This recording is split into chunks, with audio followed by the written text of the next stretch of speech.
हिमालय के शिखरों में तपस करने वाले ऋषि मुनि में उद्भव महामुनि सबसे ऊंची पहाड़ पर बैठ के शिवा के दर्शन के लिए कई सालों से कठोर तपस कर रहे हैं। ओम नमः शिवाय, ओम नमः शिवाय। ऐसे उनकी कठोर दीक्षा पर शिवा करुणा करते हैं और उद्भव महामुनि के सामने प्रकट होते हैं। ऋषि उद्भवा, ये सुनकर उद्भव महामुनि उनकी आंखें खोलते हैं। उनके आंखों के सामने रोशन सा एक अवतार देख उनको समझ आता है कि भगवान उनके सामने प्रकट हुए हैं। हे परमेश्वरा, मेरी तपस पर करुणा करके आप मेरे सामने प्रकट हुए। मांगो, तुम्हें क्या वरदान चाहिए? मुझे बस भविष्य को जानने की वरदान चाहिए स्वामी। तथास्तु, ये कहकर शिवा वहां से गायब हो जाते हैं और उद्भव महामुनि उनका नमस्कार करते हुए ओम नमः शिवाय, ओम नमः शिवाय ऐसे कहते हैं। वरदान मिलने की खुशी में वो उस ऊंची पर्वत से नीचे उतरते रहता है और रास्ते में तपस करते हुए मुनि और ऋषि को देखता है। उनको देखते ही उद्भव मुनि को उनका भविष्य दिखता है। इसका मतलब वो वरदान काम कर रहा है।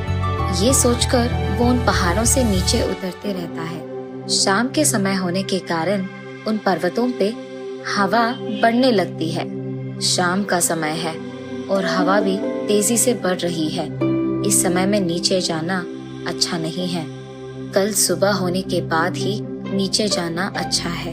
यही मानकर उद्भव महामुनि वही एक छोटी सी जगह में रात के लिए आराम करते हैं। लेकिन सुबह होने से पहले ही उद्भव महामुनि गुजर जाते हैं। उद्भव महामुनि दिखने में तो उसी तपस के स्थान में बैठे रहते हैं, लेकिन उनकी आत्मा उनमें नहीं रहती है। ये क्या, मेरी आत्मा मेरी शरीर से दूर क्यों हुआ है? क्या मैं मर गया हूँ? ऐसे कहता है उद्भव। ओ परमेश्वरा, ये कौन सी माया है प्रभु? ऐसे जोर जोर से रोते हुए शिवा को बुलाता है उद्भव महामुनि। उनकी चीखें सुनकर शिवा वहां प्रकट होते हैं और क्या हुआ उद्भवा? मेरे को वरदान दिए एक दिन भी नहीं हुआ स्वामी, और आपने मेरे शरीर को आत्मा से अलग कर दिया। वो तुम्हारी भाग्य है। तुम्हारी तपस पे करुणा करके तुम्हें वरदान तो दे सकता हूँ, लेकिन तुम्हारी भाग्य मैं नहीं बदल सकता। भाग्य के सामने तो तुम, मैं और ये सब एक ही है उद्भवा। लेकिन मुझे कोई तो रास्ता दिखाइए स्वामी। तुम्हें स्थानांतर गमन का वरदान दूंगा, लेकिन तुम मनुष्य के अंदर प्रवेश नहीं कर पाओगे। सिर्फ कोई पक्षी या पशु के अंदर ही प्रवेश कर पाओगे। तुम्हें दिए ये दोनों वरदानों को तुम जब चाहे तब इस्तेमाल कर पाओगे। धन्योस्मि प्रभु, धन्योस्मि। ऐसे उसको वरदान देकर शिवा वहां से गायब हो जाते हैं। तब उद्भव मुनि उनके सिर के ऊपर उड़ते हुए गिद्धे को देख उसके शरीर में प्रवेश करते हैं। गिद्धे के शरीर में प्रवेश करने के बाद उद्भव मुनि ऐसे सोचते हैं, आहा, अब से मैं हवा में स्वतंत्रता से उड़ पाऊंगा। ऐसे सोचकर वो हवा में तेजी से चक्कर मारते रहते हैं। कुछ देर हवा में ऐसे तैरने के बाद नीचे मौजूद चूहे को देखते हैं। उसे देखते ही उद्भव मुनि को उस चूहे का भविष्य दिख जाता है। उसका भविष्य ये था कि वो इस मुनि का आहार बन जाएगा। अब मैं उस चूहे को कैसे खा पाऊंगा? ऐसे सोचते हैं।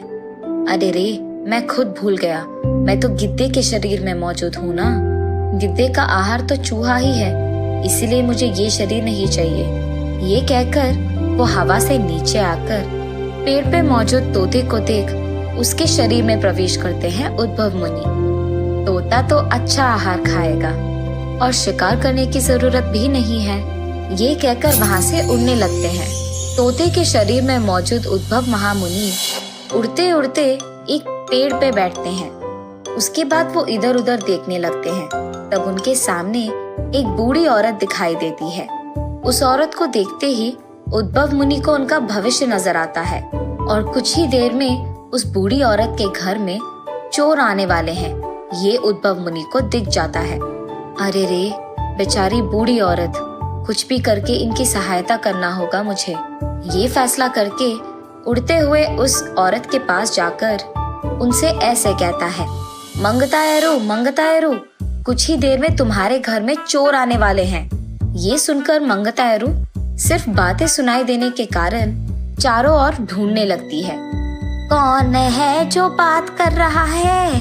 दिख क्यों नहीं रहे हो? ये लो मंगतायरू, तोता बात कर रहा हूँ। तोता कहाँ बात करती है? मुझे शिवा का वरदान मिला है, मैं एक ऋषि हूँ। अब तुम यहाँ क्यों आए हो?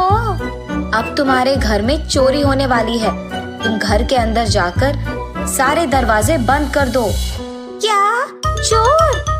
ऐसे कहकर वो डर के मारे अंदर जाकर सारे दरवाजे बंद कर देती है। कुछ ही देर में चोर वहाँ आकर उसके दरवाजे खड़खड़ाने लगते हैं, जोर से खड़खड़ाते हुए, ए बुढ़िया, दरवाजा खोल, ऐसे चिल्लाते हैं। बहुत देर तक खड़खड़ाने के बावजूद कोई ना दरवाजा खोलने पर वो चोर वहाँ से भाग जाते हैं। चोरों से उसको बचाने के लिए वो बुढ़िया, मुझे बचाने के लिए धन्यवाद तोता, हा हा हा हा हा, ऐसे हंसता है। ये लो, ये अनार खाओ, और तुम्हें जब भी किसी चीज की जरूरत पड़ी तो मेरे पास आओ, मैं दूंगी। वहाँ अनार खाकर उद्भव महामुनि वहाँ से उड़कर बाहर आ जाते हैं। ऐसे हवा में से नीचे लोगों का भविष्य देखते रहता है उद्भव मुनि। ऐसे हवा में तैरते हुए वो देखते हैं कि एक छोटा बच्चा उसके अपने कुत्ते को बेल्ट बांधकर उसे चलाते रहता है। उस बच्चे की भविष्य देख उद्भव मुनि उसके पास जाकर, सुनो बेटा, अब ये कुत्ता तुम्हें काटेगा, ये तो हमारी कुत्ता है, ये हमें नहीं काटेगा। और क्योंकि वो बच्चा खड़े रहता है, कुत्ता वही बैठ जाता है।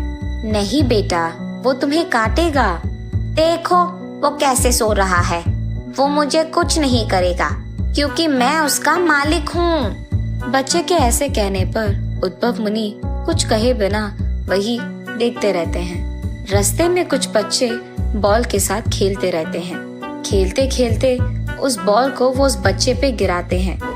अचानक बॉल को अपनी ओर आते हुए देख वो बच्चा एक कदम पीछे रखता है।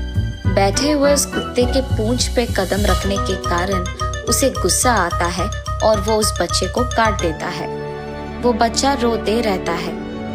ये देख उद्भव मुनि, मैंने तो पहले ही कहा था बेटा कि वो तुम्हें काटेगा। बच्चा रोते रहता है। उसे रोते देख उसके माँ बाप उसके पास आते हैं। क्या हुआ बेटा? इस कुत्ते ने मुझे काटा है, ऐसे रोते हुए। उस तोते का काम है ये सब। बच्चे की बातें सुनकर उसके माँ बाप उस तोते का पीछा करने लगते हैं, लेकिन तोते के रूप में मौजूद उद्भव मुनि वहाँ से बचकर हवा में उड़ने लगता है। अब क्योंकि तोते के रूप को संभाल नहीं पाए, उद्भव मुनि ऐसे कहते हैं, बाप रे, अब इसमें बहुत हो गया। ये कहकर वो एक अमीर आदमी के कुत्ते में प्रवेश करते हैं। उस कुत्ते के रूप में प्रवेश करके उद्भव मुनि बहुत आराम करते हैं। उसके मालिक उसका बहुत अच्छा ख्याल रखता है, लेकिन जब उद्भव मुनि उसके मालिक की भविष्य देखता है, उसे दिखता है कि उनको बहुत बड़ा नुकसान आने वाला है। लेकिन मुनि वो सब छोड़कर सिर्फ अपनी देखते हैं। सुबह उसका इतना ख्याल रखने वाला वही मालिक रात के समय में उसको सोने के लिए ठंड में छोड़ देता है। लेकिन उद्भव मुनि उस सब का ख्याल करे बिना बाहर एक अपनी स्थान देखकर वही सो जाते हैं। उस रात उसके घर में चोरी होता है और चोर सारे उसके पैसे, सोना, जेवर सब ले जाते हैं। सुबह होते ही उसका मालिक सब कुछ खोने के गम में बैठकर रोते रहता है। कुत्ते के रूप में मौजूद उद्भव मुनि सुबह उठते ही आराम से उसके मालिक के पास जाता है। उस कुत्ते को देख मालिक, मैं तुम्हें हर रोज खिला रहा हूँ और तुम चोरी होते के समय भी मुझे कुछ नहीं कह पाए, ऐसे कहकर क्रोध में उसे लकड़ी लेकर बहुत मारते हैं। कुत्ते के रूप में मौजूद उद्भव मुनि भागने लगते हैं। अंत में उद्भव मुनि ऐसे कहते हैं, हे ईश्वरा, आपके बातों के अनुसार ही भाग्य से कोई बच नहीं सकता।